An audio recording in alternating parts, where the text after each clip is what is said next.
concentration in terms of mole per dm cube. How many moles are present in a liter or in a dm cube of solution? एक litre या एक DM cube solution में कितने moles dissolve किए हैं? 1 मोल, 2 मोल, 10 moles. तो जितने number of moles solute के ज्यादा होंगे उतना ही रेट ऑफ रिएक्शन भी ज्यादा होगा। तो रेट ऑफ रिएक्शन जो है वो डायरेक्टली प्रोपोर्शनल है किसके? मोलर कंसंट्रेशन ऑफ रिएक्टेंट और the active mass of the reactant. ये कहता है लॉ ऑफ मास एक्शन, कहता है जितना गुड़ डालोगे उतना मीठा होगा। बात समझ में आ रही है कि अगर आपने एक जग में पानी लिया हुआ है और एक जग सॉल्यूशन बना रहे हैं, उसमें सॉल्यूट का अमाउंट जितना ऐड करते जाएंगे वो उतना गाढ़ा होता जाएगा, उतना मीठा होता जाएगा। अगर आप सॉल्यूट मीठा ऐड कर रहे हैं तो ये है लॉ ऑफ मास एक्शन। उसी तरह की बात करता है कि अगर हम एसिड्स में लें तो जितनी कंसंट्रेशन बढ़ाएंगे एसिड की उतना ही वो स्ट्रॉन्गर और ज्यादा इफेक्टिव, ज्यादा रिएक्टिव हो जाएगा। जितनी कंसंट्रेशन कम करेंगे उतना ही लेस रिएक्टिव होगा। एक एसिड ऐसा होता है जिसको हम डाइल्यूटेड फॉर्म में यूज कर लेते हैं टाइट्रेशन के लिए। एक एसिड ऐसा होता है जिसको हम जो ड्रेनेज होता है उसकी ब्लॉकेज को खत्म करने के लिए यूज करते हैं। तो ड्रेनेज की ब्लॉकेज को खत्म करने वाला ऐसा होता है कि वो जो भी वहां पर ब्लॉकेज है उसको गला सड़ा देता है। उसमें कोई लकड़ी है, कोई और मटेरियल है, कोई कपड़ा है, कोई कुछ और है, तो गला देगा। हमारी स्किन पर गिरे तो उसको भी गला देगा। तो इस तरह से ये है हमारे पास। तो जितनी कंसंट्रेशन ज्यादा उतना ही रेट ऑफ रिएक्शन ज्यादा। तो जो ये यहाँ लिखा है वो हमने यहाँ पर भी हाईलाइट किया हुआ है। Rate of reaction is directly proportional to active mass of reactant. Active mass को हम रिप्रेजेंट करते हैं, डिनोट करते हैं स्क्वायर ब्रैकेट में, by means of square bracket. और उसको हम कहते हैं concentration in terms of mole per dm cube, means per dm cube में कितने मोल्स हैं। ये है लॉ ऑफ मास एक्शन। तो इसको इतना ही आप याद रखेंगे लॉ ऑफ मास एक्शन को। अब इसके बेस पर, लॉ ऑफ मास एक्शन के बेस पर हम इक्विलिब्रियम कांस्टेंट के सी ड्राइव कर सकते हैं। ये हमारे पास इक्वेशन है। इसमें अगर हम के सी ड्राइव करना चाहेंगे तो हम लॉ ऑफ मास एक्शन को अप्लाई करेंगे और हम देखेंगे हमारे पास दो रिएक्शन है, एक फॉरवर्ड रिएक्शन है और एक बैकवर्ड रिएक्शन है। फॉरवर्ड रिएक्शन के लिए जैसे हमने ये के एफ यूज किया है कांस्टेंट, बैकवर्ड के लिए हम के बी या के आर यूज कर लेंगे। जब हमारे पास दोनों इक्विलिब्रियम स्टेट पर आ जाएंगे तो हम उसमें ले लेंगे के एफ, यानी ये वाली वैल्यू ले लेंगे, उसके साथ फिर ये वैल्यू ले लेंगे। तो हमारे पास फाइनल बनेगा K C is equal to product upon reactant. Product means ये वैल्यू जो है वो आ जाएगी ऊपर और ये वाली वैल्यू नीचे। ये प्रोडक्ट साइड है और ये रिएक्टेंट साइड है। तो इस तरह से प्रोडक्ट और रिएक्टेंट ले लेंगे। इसको लिखेंगे हम बाय मीन्स ऑफ स्क्वायर सी। तो ये स्क्वायर ब्रैकेट लिया हमने और इसके साथ हमने जो ये हमारे पास है इसका कोफिशिएंट, ये नंबर ऑफ मोल्स है, इसको हम पावर में लिख देंगे सी। दूसरी वैल्यू लिखेंगे ये यहाँ पर डी, और डी के साथ फिर हमारे पास आ जाएगा power D.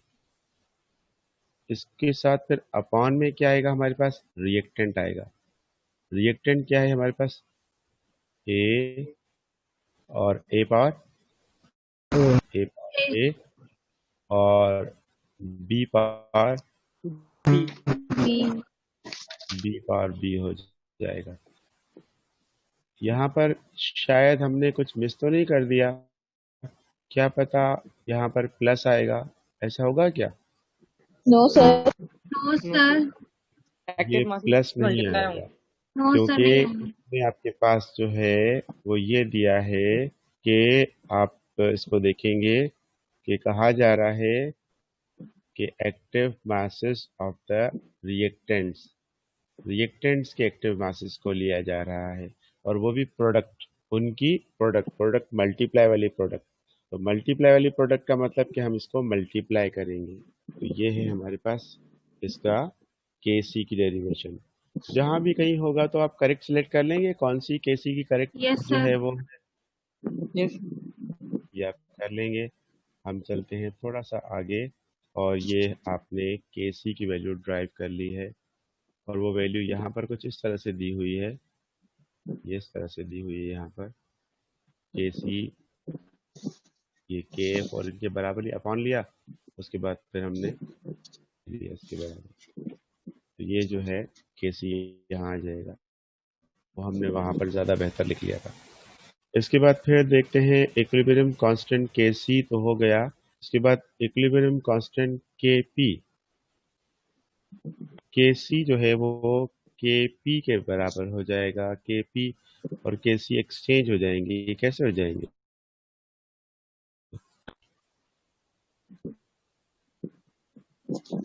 Sir KP gas के लिए है।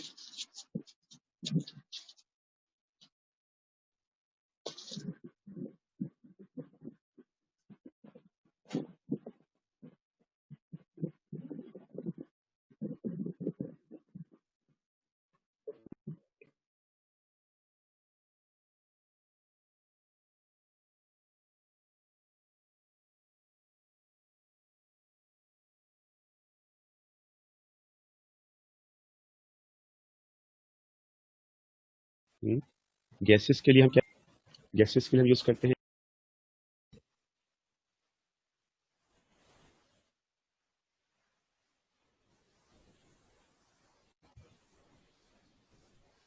जी। क्या कह रहे हैं Bilal?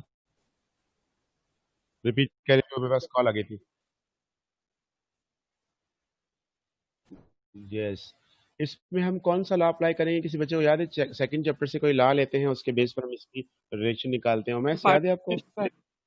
Dalton's law of partial pressure, very good, बिल्कुल ठीक। इसमें हम कहते हैं number of moles of gas are directly proportional to the partial pressure of that gas. इसीलिए हम जो लेते हैं वो Dalton's law of partial pressure के बेस पर हम रिलेशन बना लेते हैं। और उसके बाद फिर हम देखते हैं कि पी और रिलेशनशिप्स किस तरह की होती हैं। यस,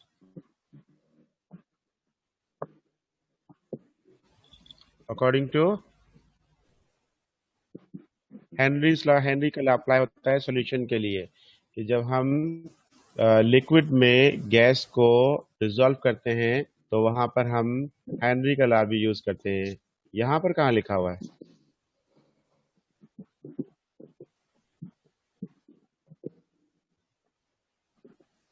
हेलो, आवाज नहीं आ रही है आपकी।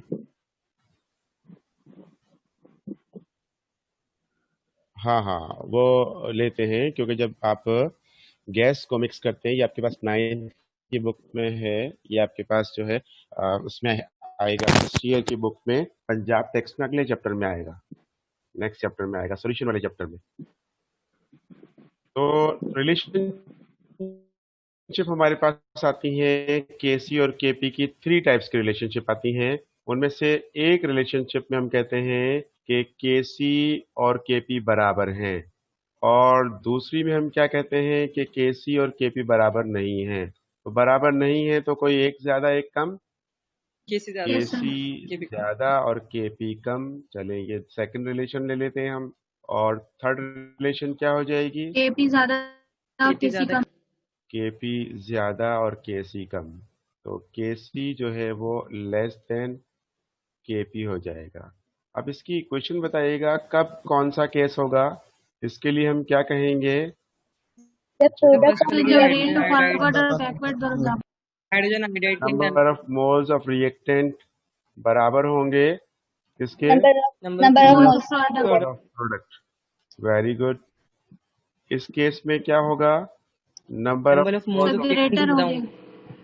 ग्रेटर होंगे, ज्यादा होंगे number of moles of product से। और इस केस में क्या होगा? तो यहाँ पे लेस होंगे. नंबर ऑफ less मोल्स होंगे. नंबर ऑफ टोटल ज्यादा मोल्स होंगे ऑफ रिएक्टेंट लेस होंगे. लेस होंगे number of moles of product से। Very good. तो रिएक्टेंट एंड प्रोडक्ट के मोल्स को देखेंगे और उसके बेस पर हम सिलेक्ट कर लेंगे। तो अगर आपके पास डिफरेंट इक्वेशंस हो तो आप उनमें से सिलेक्ट कर लेंगे कौन सी इक्वेशन किसका बता रही यस है। Sir, number yes sir. Yes, sir. तो अभी ये आपके पास है 3 इक्वेशंस, इनमें से एक इक्वेशन है ये वाली। इस इक्वेशन में नंबर ऑफ मोल्स इक्वल है, रिएक्टेंट के कितने हैं, प्रोडक्ट के कितने हैं? इक्वल है। इक्वल हैं। इसमें भी इक्वल हैं। No sir, no sir, reactant के कम है। प्रोडक्ट के ज्यादा और प्रोडक्ट के ज़्यादा हैं, रिएक्टेंट के कम हैं। इसमें रिएक्टेंट के ज्यादा प्रोडक्ट के रिएक्टेंट के कम। ज्यादा प्रोडक्ट के कम। तो इसका मतलब कि ये केसेस सही बता रहे हैं, ये केसेस सही है, कोई गलत तो नहीं होगा, कोई अपोजिट तो नहीं है, इक्वेशन के हिसाब से सही है। यस सर, इससे सही है। समझ आ गया है ये वाला। यस सर, आ गया। इसके बेस पर हम एमसीक्यू कर लें। Yes sir. सर, ठीक है, नंबर ऑफ इसके बेस मोल्स पे ऑफ प्रोडक्ट और रिएक्टेंट से केपी और गैसीय किस तरह से इफेक्ट हो रहा है? ये देखिए यहाँ पर आगे आपके पास क्वेश्चन सामने पंजाब टेक्स का क्वेश्चन है कि ये कह रहे हैं कि केसी और केपी के रिलेशन जो है वो हम लेंगे रिएक्टेंट एंड प्रोडक्ट के साइड के रिलेशन के बेस पर कि हमारे पास रिएक्टेंट के नंबर ऑफ मोल्स कितने हैं, प्रोडक्ट के कितने हैं।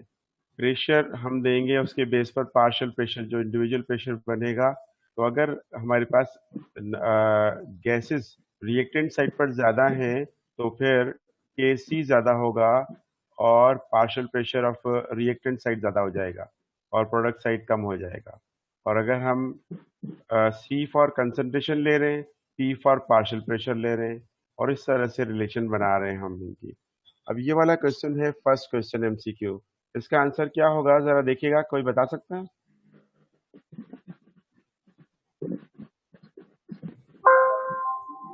इक्वेशन कौन सी है?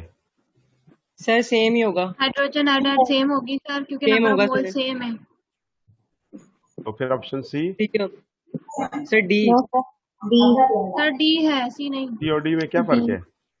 सर पावर पावर का फर्क है सर, पावर डिफरेंट है। वहाँ पे डबल और ये वहाँ सेम। वेरी गुड, तो आपके डी वाली पास मेरी बहुत ऑप्शन जो छोटी है वो डी करेक्ट है।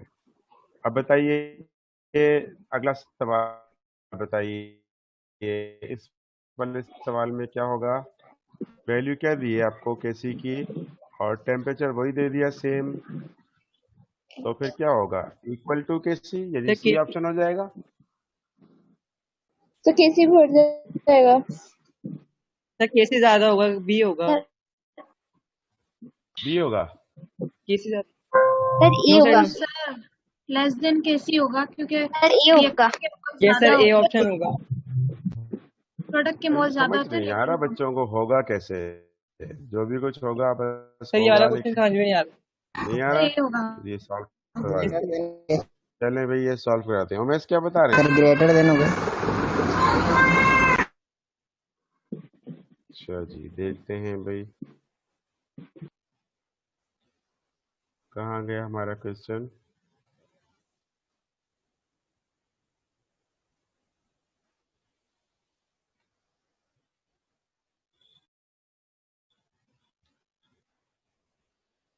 इसको हम सॉल्व, हमारे पास फार्मूला कौन सा है? फार्मूला लिखवाइएगा K P is equal to KC R T del N.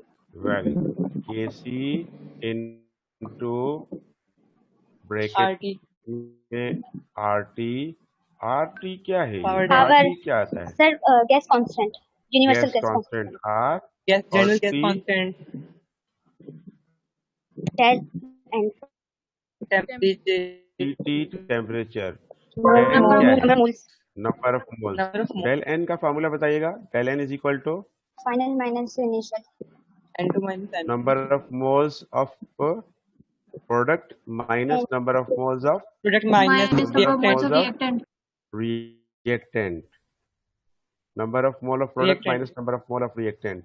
इसकी मुझे इक्वेशन लिखवाइएगा। इक्वेशन क्या बनेगी? 2NH3 रिएक्टेंट में क्या है, प्रोडक्ट में क्या है? 2NH3 एरो रिवर्स N2 आ गया और रिवर्सिबल रिएक्शन आ गया। N2 plus 3H2 N2 आ plus गया 3H2 प्लस 3H2 आ गया। हमारे पास हो गया रिएक्टेंट और प्रोडक्ट है। तो जरा इनकी वैल्यूज लिखवाइएगा, किसकी पहले आएगी किसकी। प्रोडक्ट कितना है आपके पास? 4 4 minus 4 4 minus 4 minus 2 2 में केसी की वैल्यू पुट करते हैं। केसी की वैल्यू कितनी है? 6.2 into 10 is power minus 5. 6.2 6.22 terrace power minus, ये एक वैल्यू पास ये है। और इसके साथ फिर आर टी की वैल्यू रखते हैं।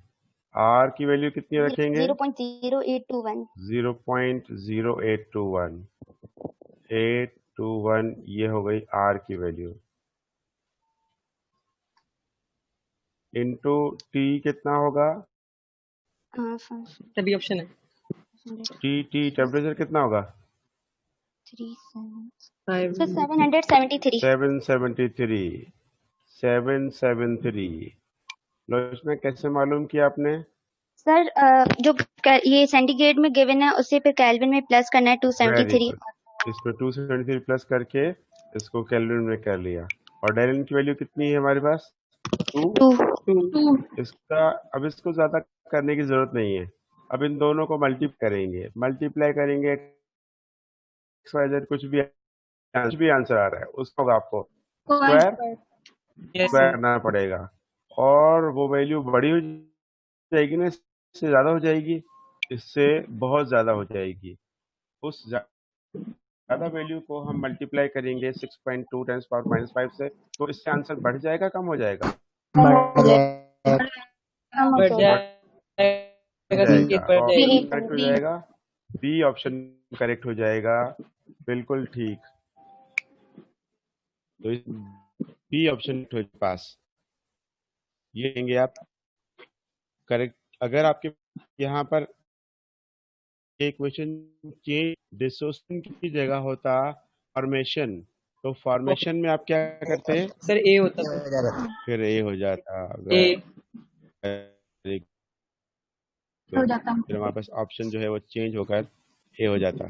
तो इस तरह से ये हमने कैलकुलेट किया और हमने फाइंड आउट किया कि इसका क्या आंसर हो सकता है। सर सिर्फ तो दोनों क्वेश्चन डेलन समझ की में आ गए? वैसे Yes. बिल्कुल सही कह रहे हो मैथ। सिर्फ डेलन की वैल्यू को देख लें तो भी हम कर सकते हैं, लेकिन अगर एग्जैक्ट आंसर पूछ लिया तो क्या करेंगे? सर फिर सॉल्व करेंगे। और ये हमें जो है वो दिया था लम्स के टेस्ट में आ चुका है, ये पता है आपको पुराना में। तो इस तरह से आप जो है इसको कर लेंगे। तो ये हो गया आपका ये टॉपिक। उसके बाद है हमारा अगला टॉपिक है applications of law of equilibrium. तो इक्विलिब्रियम का जो लॉ है उसकी एप्लीकेशंस क्या हैं, वो अप्लाई कहाँ होता है, इसको देखते हैं हम। कि हमारे पास जो है रिडक्शन, हमारे पास prediction of direction of reaction, दो एप्लीकेशंस हैं। एक में हम प्रिडिक्ट करेंगे डायरेक्शन की, एक में हम प्रिडिक्ट करेंगे एक्सटेंट की। डायरेक्शन का मतलब कि ये रिवर्सिबल रिएक्शन है, तो फॉरवर्ड भी होता है और रिवर्स भी होता है। तो हमारे पास एक वैल्यू होगी कंसंट्रेशन ऑफ इनिशियल कंसंट्रेशन का रेशियो होगा। वो जो इनिशियल कंसंट्रेशन का रेशियो होगा उसको हम लेंगे प्रोडक्ट अपॉन रिएक्टेंट। उसको हम अक्सर डिनोट करते हैं क्यूसी से। तो क्यूसी और केसी कैलकुलेटेड वैल्यू है क्यूसी का मतलब वो वैल्यू जो हम डिटरमाइन कर रहे हैं, हमारे पास कैलकुलेटेड जो कंडीशन है उसके हिसाब से हम देख रहे हैं। केसी का मतलब के स्टैंडर्ड वैल्यूज कितनी हैं। तो अगर क्यूसी लेस हुआ और केसी ग्रेटर हुआ तो रिएक्शन कहाँ जाएगा? फॉरवर्ड फॉरवर्ड डायरेक्शन में।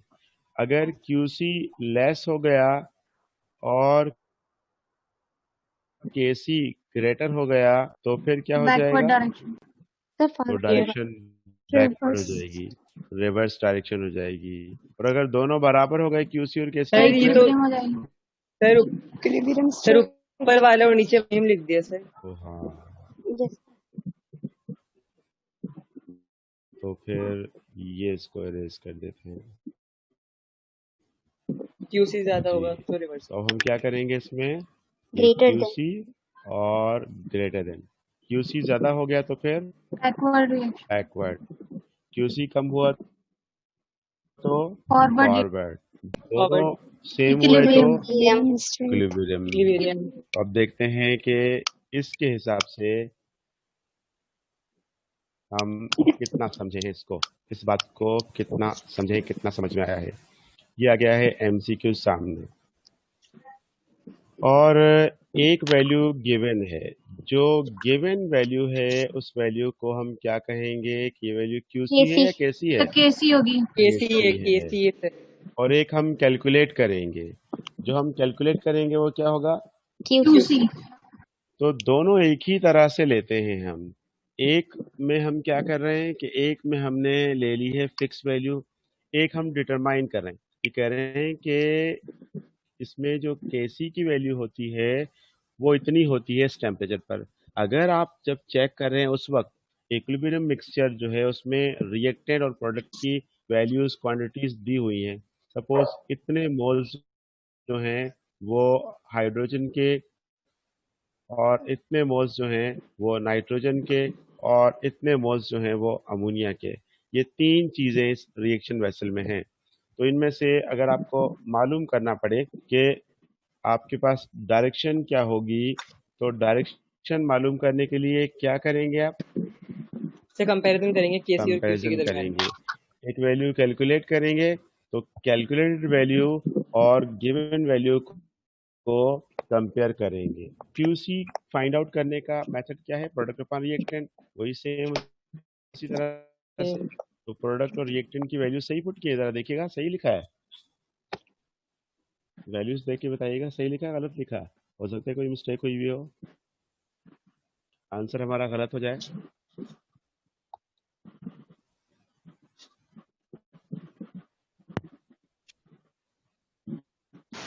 जी बताइए, सही है। सही है सर। बिल्कुल पक्का। तो अब सही हम है। इसमें इसको सॉल्व कर रहे हैं।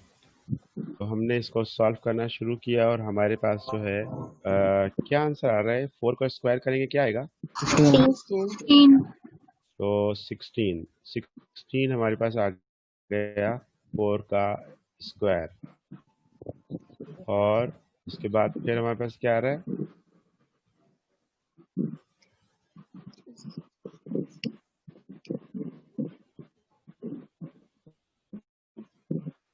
ये है नाइट्रोजन की वैल्यू 0.2, हाइड्रोजन की value 0.4।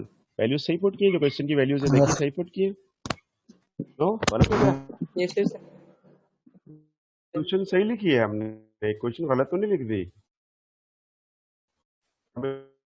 Question of ammonia question ये आएगी। तो आप सॉल्व हैं तो 16 आ गई, तो क्या आ रही है?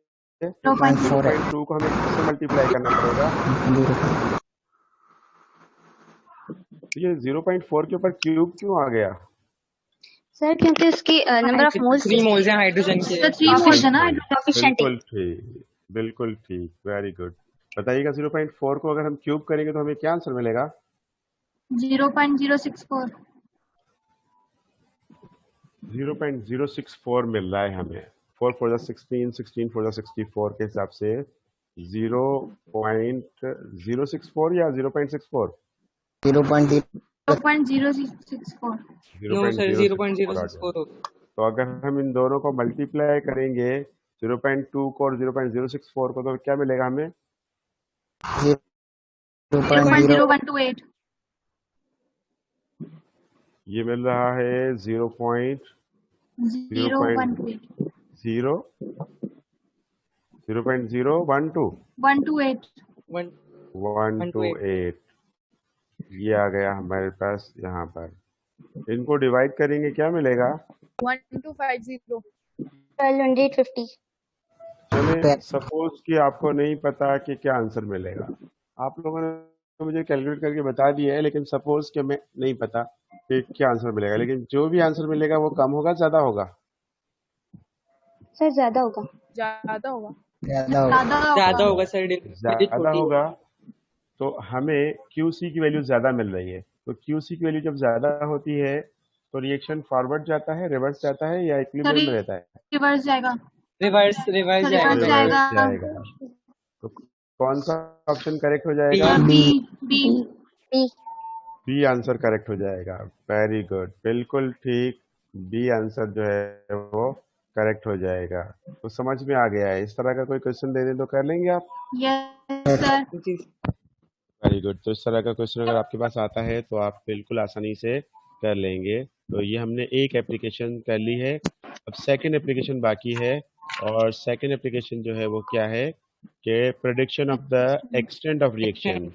रिएक्शन की एक्सटेंट क्या है, रिएक्शन किस हद तक कहाँ हो चुका है।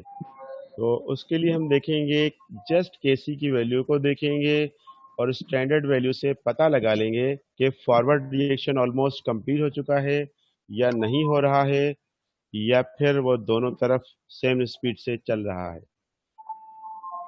अगर केसी की वैल्यू वेरी लो होगी, वेरी लो वैल्यू का मतलब कि फॉरवर्ड रिएक्शन चल रहा है वेरी स्मॉल स्पीड नेग्लिजिबल से, स्पीड। नेग्लिजिबल स्पीड से चल रहा है फॉरवर्ड, और फॉरवर्ड का कम चलना बता रहा है कि रिएक्टेंट मोस्ट स्टेबल है, रिएक्टेंट बहुत ज्यादा स्टेबल है, ये बता रहा है very low value of KC की।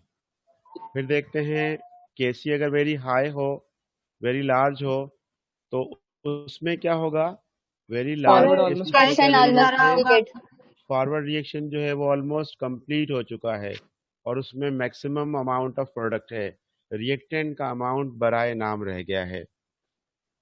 और अगर केसी की वैल्यू मॉडरेट नॉर्मल हो तो फिर क्या सोचेंगे कि रिएक्शन सर नॉर्मल पे दोनों वो तरफ डायरेक्शन चल के अंदर रहा चल है रहा है। नॉर्मली दोनों और डायरेक्शन में, इसमें रिवर्स भी और बैक रिवर्स भी और फॉरवर्ड भी, और फॉरवर्ड दोनों भी। तरफ इक्वल स्पीड, सेम स्पीड का मतलब है कि वो वहीं पर ही है और वो इक्विलिब्रियम में है रिएक्शन। इक्विलिब्रियम में। तो मॉडरेट केसी कितनी होती है, कहाँ से कहाँ तक होती है मॉडरेट केसी? किसी को याद है मॉडरेट केसी की 10 वैल्यू कितनी होती 10 है? 10 power -3 to 10 power 3। Very good.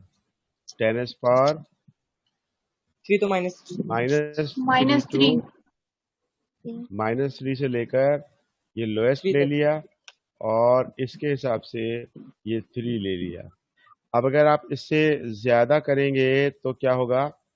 वो जो है इससे प्रोडक्ट से ज्यादा वैल्यू हो जाएगी, तो यहाँ वैल्यू ज्यादा हुई प्रोडक्ट में तो रिएक्टेंट में कम हो जाएगी और हमें आंसर ज्यादा मिलेगा कम मिलेगा? सर दोबारा रिपीट करें। आपसे पूछा है कि अगर हमारे पास जो है ये हमारे पास मॉडरेट का है, हमारे पास आंसर आ रहा है 10⁵, तो ये हाई कैसी होगी या लो कैसी होगी? हाई। सर ये हाई कैसी होगी? अगर हमारे पास आंसर आ रहा है 10⁻⁻⁵, लो। लो कैसी? अगर हाई कैसी है तो रिएक्शन किस तरफ जाएगा, फॉरवर्ड या रिवर्स? फॉरवर्ड। सर हाई पे फॉरवर्ड जाएगा। लो पर बैकवर्ड। रिवर्स। और मॉडरेट यानी नॉर्मल पर इक्विलिब्रियम में होगा। इक्विलिब्रियम पे होगा। वाली वैल्यू इक्विलिब्रियम वाली है या नहीं? यस सर ये यस सर है। इक्विलिब्रियम की है, तो इसका मतलब रिएक्शन कहाँ जाएगा? दोनों तरफ सेम स्पीड से फॉरवर्ड चलेगा, बैकवर्ड। दोनों तरफ सेम स्पीड से चलेगा इस केस में। ठीक है, इसके दरम्यान कोई वैल्यू दे दी तो वो दोनों तरफ सेम स्पीड से चलेगा। तो ये हो गया हमारा आज का टॉपिक। अभी क्वेश्चंस हो आपके तो पूछ लें।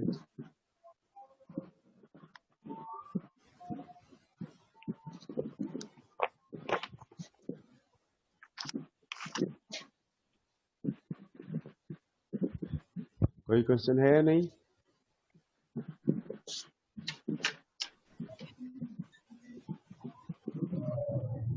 सर जो सबसे ऊपर वाली लाइन थी ना वो दोबारा समझा दें। सुपर लाइन किस वाले टॉपिक तो में? वो जो केमिकल रिएक्शन जो है वो डायनेमिक होंगे और फिजिकल जो है वो स्टैटिक होंगे पूरे। ये स्टैटिक और डायनामिक वाली बात यस सर। जी बताते हैं स्टैटिक और डायनामिक वाली बात।